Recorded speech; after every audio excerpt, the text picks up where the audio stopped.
días, hoy es lunes 1 de agosto del 2022, bienvenidos a Contacto Directo. Nuestros invitados para hoy son Arturo Torres, el director del portal Código Vidrio, el entramado de presunta corrupción a gran escala en la prefectura de Cotopaxi, y también nos acompañará Robert Friend, abogado de Raúl González, superintendente de bancos designado por el Consejo de Participación Ciudadana.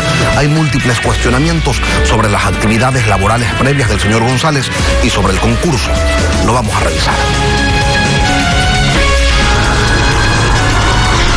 La actualidad, los protagonistas, el análisis y la información en Contacto Directo.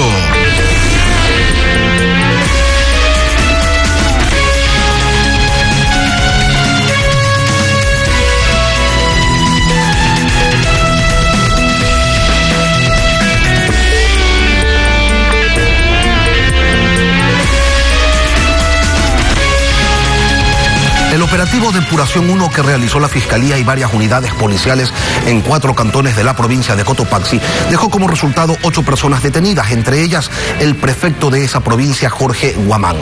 A él y a Margot Toaquiza les dieron medidas alternativas a la prisión preventiva. Deben usar un grillete electrónico y presentarse periódicamente ante autoridad competente.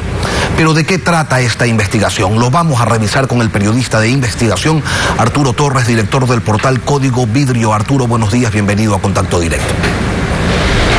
Gracias, Lenin. Muy buenos días. De lo que se ha conocido, pues el contenido de la indagación es reservado. La investigación viene desde hace tiempo. ¿Desde cuándo exactamente? Desde hace por lo menos 1 año y medio empezó esta investigación, una vez que empezaron a aparecer indicios de posibles negociados en la prefectura de Cotopaxi. ¿Y cómo habrían operado, Arturo? ¿Cuál era el mecanismo?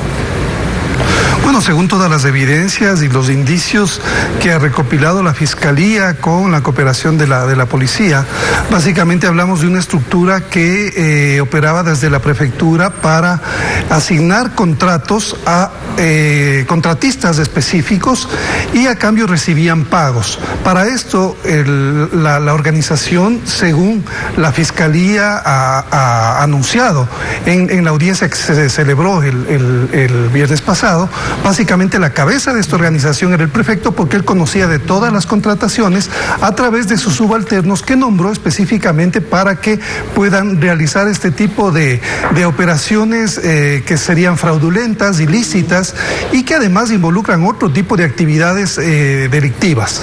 Ahora, tú nos señalas que la investigación inició hace 1 año y medio, pero Jorge Guamán es prefecto desde el 2014. ¿Los hechos que se investigan corresponden a cuándo?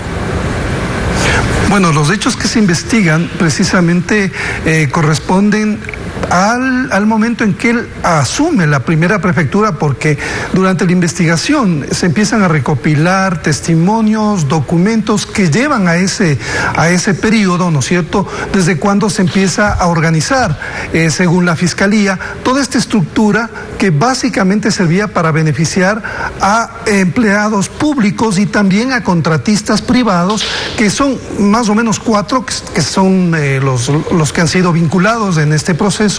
Entonces, empieza el 2014 y en adelante inician las indagaciones, lo cual no implica que los primeros elementos que empiezan a tener y denuncias empiezan a aparecer hace más o menos 1 año y medio. Queda claro. Todo funcionario público, Arturo, que es señalado por situaciones similares, siempre expone como escudo el portal de compras públicas.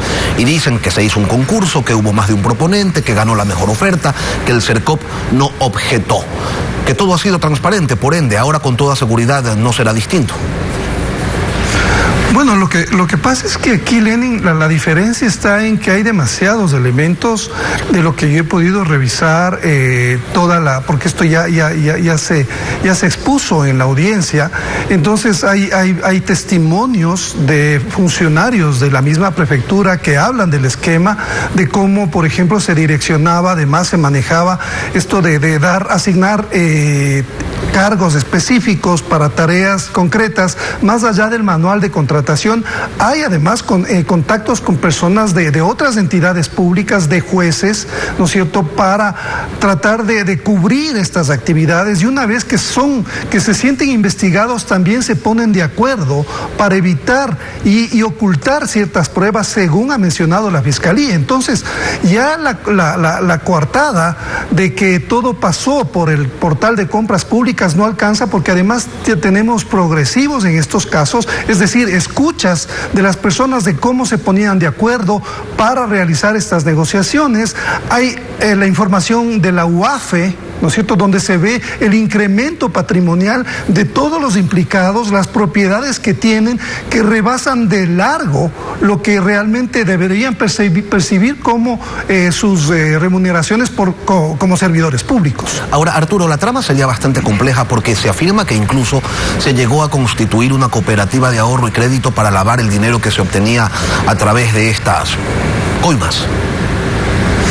Sí, bueno, por eso es que se presume que hay la configuración o concatenación de varios delitos. Incluso hay declaraciones, hay testimonios de cómo se les pedía el 10% del sueldo, del salario a los empleados, que eso iba direccionado según los pedidos del brazo derecho del prefecto, ¿no es cierto?, que es Pablo Velázquez, que él es un poco el operador de todo esto, que siempre estaba en comunicación con el prefecto para, por ejemplo, cobrar estos diezmos a los empleados de la prefectura, según constan testimonios que están adjuntados a la investigación. Entonces, tenemos diezmos, también el tema de asociación ilícita, el hecho del testaferrismo, que también está siendo investigado, porque varios de los bienes están a nombre de los funcionarios públicos y en algunos casos de sus familiares, para evitar precisamente que las autoridades de control puedan detectar directamente a los posibles implicados. Te voy a pedir una precisión sobre el tema de diezmos, pero antes quiero cerrar el tema de las coimas a cambio de contratos. ¿Se tiene una idea de a cuánto ascendería el monto de lo que se pagó para obtener determinadas obras? Bueno, hay los movimientos financieros, hablamos de millones de dólares, de decenas de millones de dólares en contratos, y ciertos contratistas que son los que recibieron los mayores montos y las mayores contrataciones, que tampoco sus ingresos coinciden, es decir, lo que declararon como impuesto a la renta coinciden con sus movimientos financieros y económicos. Entonces hay un cruce bastante sólido de información que nos habla tanto por el lado de los funcionarios de la prefectura como por los contratistas, que no coinciden los ingresos que reciben con sus declaraciones, por ejemplo, de tributos en el SRI. Esta investigación, Arturo, ¿cómo nace? ¿Por denuncias de los contratistas? ¿Por denuncias de aquellas personas a quienes se les requería diezmos? ¿Por qué? Sí, nace por un informe a partir de de denuncias de personas que se sienten perjudicadas, ¿no es cierto?, por este tipo de actividades, exfuncionarios de la misma prefectura, porque no olvidemos que se escogían funcionarios más o menos a dedo, ¿no? Había un manual para contratar funcionarios, pero que no se cumplía, y cuando los funcionarios que estaban a cargo de esa tarea denunciaban el tema, eran separados del cargo, y además en ciertos casos también se les daba disposiciones para que establezcan un cobro de porcentaje a los contratistas. ¿Y cómo es esto, Arturo, del presunto cobro de diezmos a los trabajadores de la prefectura que supuestamente se destinaban al movimiento indígena de Cotopaxi y a la CONAIE, así se ha señalado en el proceso, pero en el camino eran desviados? Sí, de lo que yo pude conocer sobre este caso, hay versiones en las cuales se señala que se les pedía diezmos, y la justificación era básicamente que eran destinados al movimiento indígena de Cotopaxi, también a la CONAIE, pero además para crear una especie de equipo, un equipo, ¿no es cierto? No sabemos si era un equipo de fútbol, qué tipo de equipo era, pero este equipo nunca se concretó al final, y los funcionarios funcionarios de alguna forma eran coercionados. Hay dos testimonios que constan en toda esta abundante prueba y serie de indicios que recabó la Fiscalía al respecto. Ahora, se ha hecho referencia en los últimos días, y tú también en esta entrevista, a los supuestos incrementos patrimoniales de los funcionarios públicos de la prefectura de Cotopaxi que están investigados en este caso.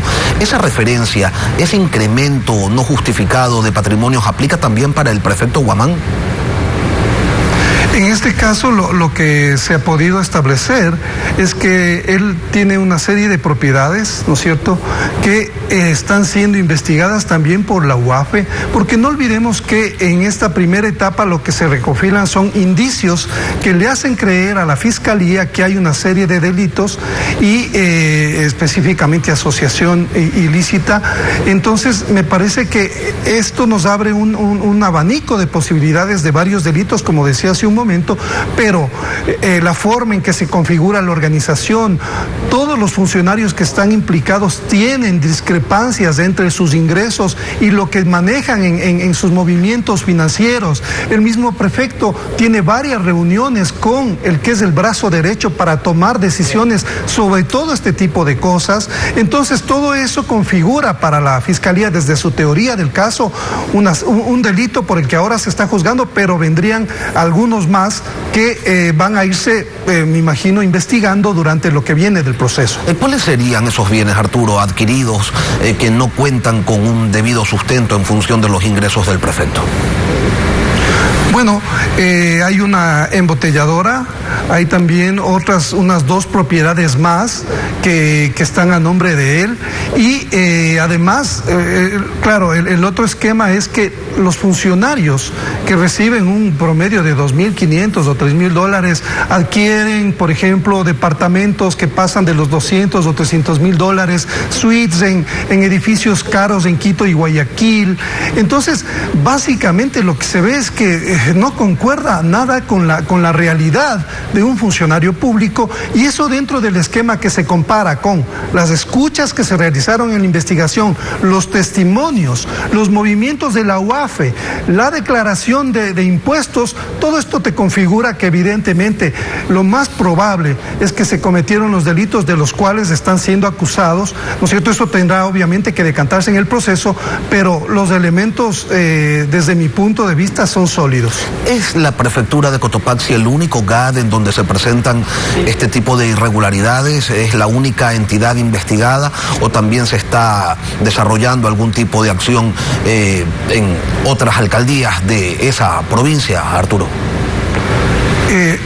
Bueno, a mí no me llamaría la atención de que estos esquemas estén siendo aplicados en otros GATS, en otros gobiernos autónomos, porque, o sea, la Contraloría está desbordada por tantos casos que tiene que investigar, y no olvidemos que las primeras auditorías se realizan casa adentro, es decir, hay auditores que trabajan en las entidades públicas, y muchas veces, en algunos casos, esos auditores a veces guardan silencio, a veces son cómplices también de este caso, de estos casos. Entonces, ¿cuán confiable puede ser la investigación de una entidad que está desbordada en trabajo? Y además han habido ciertos indicios de que, bueno, para muestra 2 botones, lo que acaba de pasar, lo que pasó con el excontralor Polit y del excontralor Celi, nos hablan de que la Contraloría también ha sido contaminada, y yo no sé si es que ya es necesario entrar a una reorganización de este organismo de control, porque frente a todo lo que estamos viendo, es lo más probable que este esquema se repita en otros gobiernos autónomos del país. Bueno, y de eso se habla, ¿no?, desde hace mucho tiempo. Estamos a las puertas de unas nuevas seccionales, Arturo, y ante situaciones de este tipo, si las autoridades, como tú bien señalas, no hacen mucho o han sido cooptadas, ¿qué sí pueden, qué sí deben hacer los ciudadanos?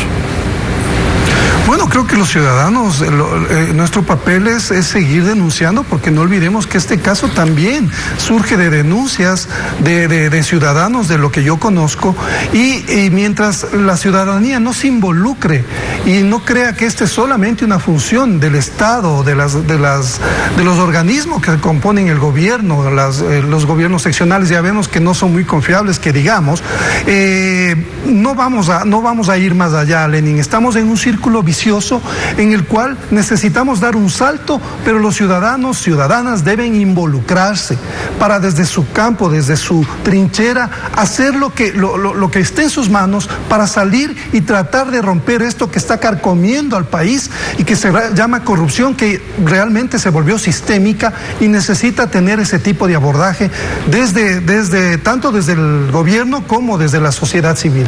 Porque no es muy justo, ¿no?, tener candidatos con grilletes. ¿Hasta cuándo?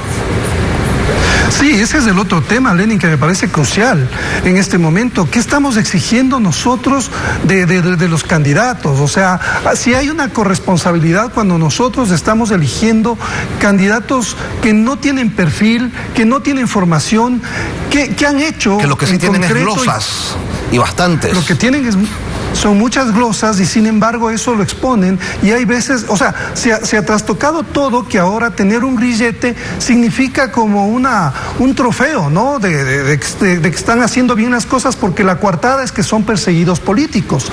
Hay un Estado de Derecho y hay una fiscalía y hay una justicia que cumple su papel y los ciudadanos debemos cumplir. Cuando estamos deslegitimando el trabajo de la justicia y hablando de una persecución política, lo único que estamos haciendo es acabando y destrozando y agrietando el Estado de Derecho y el trabajo de las autoridades en cada uno de sus campos. Arturo Torres, director del portal Código Vidrio. Gracias, Arturo, por acompañarnos esta mañana aquí en Contacto Directo. Muchas gracias, Lenin. Un buen día. Al volver, Robert Friend, abogado de Raúl